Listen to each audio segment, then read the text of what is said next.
Buenas tardes, soy Martín Carlevaro del estudio BKM Berkemeyer de Paraguay y en esta instancia me han pedido que hable sobre el tema de la situación de las obras públicas en Paraguay a la luz de la situación de la pandemia generada por el COVID-19 en el Paraguay. El 16 de marzo de este año se dictó el decreto 3456 por el cual se declara la emergencia sanitaria en todo el territorio paraguayo y la restricción de traslado de personas, el aislamiento preventivo general y ciertas restricciones a varias actividades a raíz del riesgo de contagio de coronavirus. Como excepción, en el artículo 6 se estableció que las obras públicas en ejecución debían continuar observando protocolos sanitarios vigentes en relación a esta situación nueva, ¿no? Esto básicamente es porque las obras públicas se declaran prioritarias porque dinamizan la economía, generan empleo directo e indirecto, consumo y por supuesto tienen un efecto multiplicador en la economía. Ello significa que los contratistas del Estado debían y deben continuar con los trabajos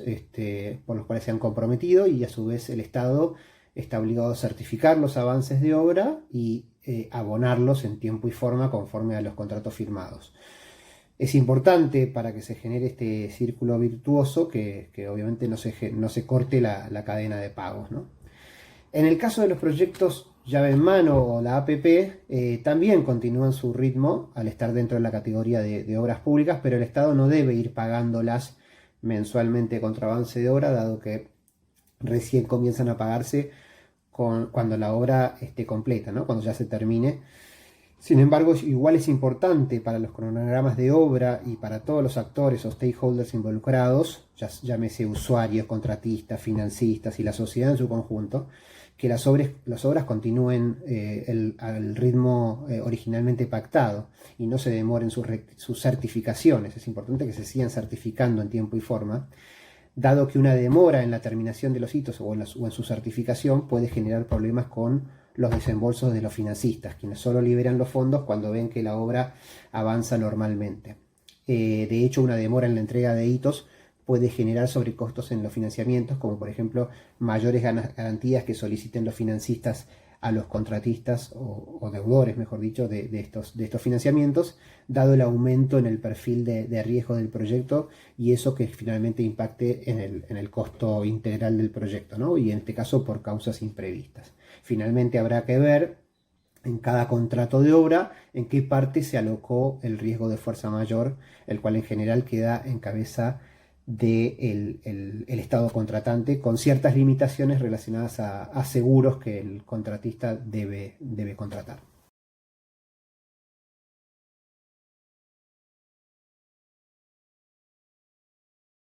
Ahora bien, en caso de que en alguna obra puntual se ordenara la suspensión total o parcial de la obra por un periodo X a causa de riesgos de contagio o por algún otro motivo relacionado a la situación de pandemia, habrá que ver caso a caso qué se regula en el contrato respecto a las consecuencias que dicha suspensión puede acarrear, ¿no? Ya sea extensiones de plazo de obra, o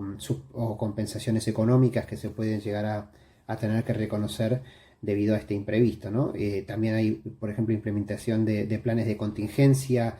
o de remediación para acelerar obras y recuperar demoras, y generalmente esos planes tienen algunos costos adicionales como mayor personal o pago de horas extras, etcétera, que suelen tener un costo que no estaba previsto originalmente. Esas consecuencias pueden ser distintas si se encuadrara esta suspensión de obra en una cláusula de fuerza mayor o en una cláusula de cambio de ley, por ejemplo. Si las normas hubieran afectado de algún modo el curso normal de las obras, como sucedió, por ejemplo, en un corto periodo de tiempo en virtud de uno de los decretos dictados en esta situación de emergencia, que suspendían las obras ubicadas en la ciudad de Asunción por un corto periodo de tiempo, como dije, para aquellas obras que no estuvieran relacionadas al sector de salud. Entonces, hay que ver caso a caso. La pandemia es un hecho de la naturaleza imprevisto que puede generar dificultades o imposibilidad de hecho de cumplir ciertas exigencias contractuales, pero las normas que dicta el Estado en consecuencia de esta pandemia son hechos del príncipe que generan ya restricciones legales, que dan certeza sobre las medidas que deben tomar los contratistas y por lo tanto también sobre los efectos que puede generar en los contratos. En este caso, además, es el propio gobierno el que está dictando estas normas y por lo tanto el gobierno es la contraparte de los contratos, con lo cual no quedan dudas de que si se generan sobrecostos en estas medidas exigidas, estas medidas nuevas, no previstas en el contrato original, deberán ser reconocidas. Es importante frente a todos estos casos notificar correctamente y rápidamente las causas y las consecuencias que tienen estas situaciones sobre los contratos de obra pública para también probar eventualmente el nexo causal y llevar un registro de todas las comunicaciones que se van intercambiando entre las partes para eventualmente prepararse para futuros reclamos. Sin perjuicio de ello, lo mejor es siempre tratar de negociar proactivamente y de buena fe con la contraparte la compensación que, como decíamos, podría ser en plazo o en sobrecostos, ¿no? Es vital documentar todo. A veces en Latinoamérica nos regimos mucho por lo verbal y sin embargo eso puede ser un error. Es importante usar el libro de obras para las comunicaciones con la fiscalización o la administración del contrato. Por otra parte, si bien la pandemia podría constituirse en la causa imprevista, que es uno de los elementos constitutivos de la fuerza mayor o de la teoría de la imprevisión, si en lugar de estar en una imposibilidad de cumplir, estamos en realidad en una excesiva onerosidad, no existe una fórmula única aplicable a todos los contratos por igual, ya que habrá que analizar las cuestiones de derecho aplicables y si es que se reguló la fuerza mayor en el contrato y de qué manera, y si una de las partes lo asumió o asumió el riesgo de ciertos imprevistos. Hay que verificar cuáles son, ¿no? Por ahí alguien puede haber asumido el riesgo de una pandemia. Bueno, entonces en ese caso tendrá un tratamiento distinto. También ver qué remedios se aplican, si son compensaciones de costo y o de plazo. Generalmente se agrega un plazo máximo de suspensión de la obra por el cual si por fuerza mayor, si se genera X cantidad de días, las partes o una de las partes podría resolver el contrato. Es importante destacar que una de las partes o las dos podrían perfectamente renunciar a invocar la fuerza mayor si lo desearan, ya que queda dentro de la órbita de la autonomía de la voluntad contractual, ¿no? Y el no tratándose de una cuestión de orden público.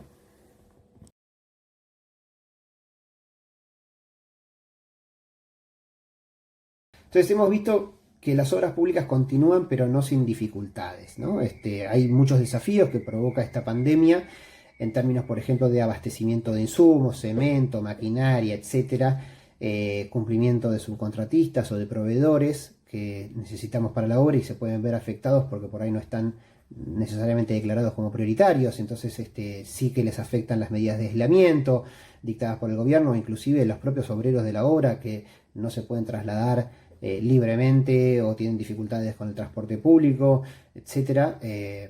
Todas estas cuestiones generan obviamente imposibilidad o mejor dicho dificultades a la hora de continuar normalmente con la obra. Y además eso genera demoras en los cronogramas, los cuales deben reajustarse por causas imprevistas, generando sobrecostos luego de aceleraciones, horas extras al tener que sumar más recursos,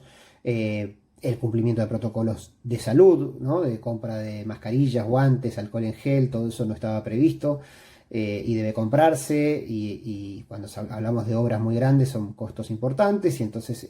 todo eso debe reconocerse. También el tema de que las fronteras están cerradas, eso también genera problemas a la hora de abastecerse de ciertos insumos importados o inclusive hasta de recursos humanos especializados en ciertas cuestiones que tenían que venir en cierto momento de la obra y que a causa de esta situación no pueden venir. Entonces, estos generan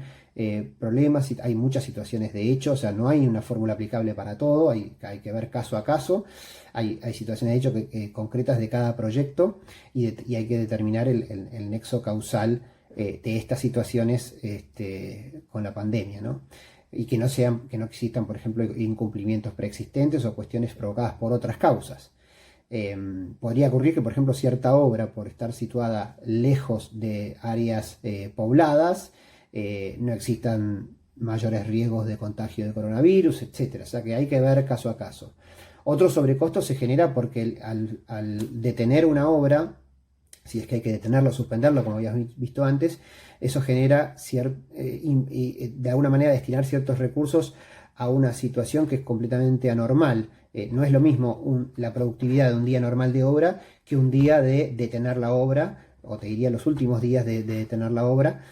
o bien también los primeros días de reiniciar la obra, pues tiene todo un costo el startup nuevo, el setup de las máquinas, de nuevo el comenzar a volver a la normalidad y a la rutina, genera sobrecostos que quizás son imperceptibles, pero en una obra generan disrupciones que eventualmente deben ser valorizadas y compensadas por el Estado si es que son imprevistos que se puedan probar, ¿no? Siempre es importante la concepción del nexo causal que hablábamos antes. Entonces, en conclusión, el COVID-19 no es culpa de una de las partes. Es importante negociar de buena fe, buscando una solución equitativa, mitigar daños. No es bueno el oportunismo de invocar fuerza mayor para incumplir compromisos porque sí, cuando se puede cumplir, porque no sería bueno generar quiebre de compromisos, quiebre de contratos y quiebre de cadena de pagos, y de alguna manera porque eso afectaría la seguridad jurídica que tanto cuesta construir, y además sobre todo Paraguay, que es un país que viene generando confianza a nivel internacional. No sería bueno que se genere un círculo vicioso con la cuestión de la pandemia. Es fundamental que se respete el pacta sunt servanda, que es básicamente que los contratos son ley para las partes y que es la piedra angular del sistema jurídico. Por lo tanto, esperamos que esta situación se vuelva de alguna manera, lo menos se mitiguen los daños de la mejor manera posible, ¿no? Y que se vuelva lo menos nociva para todos los paraguayos.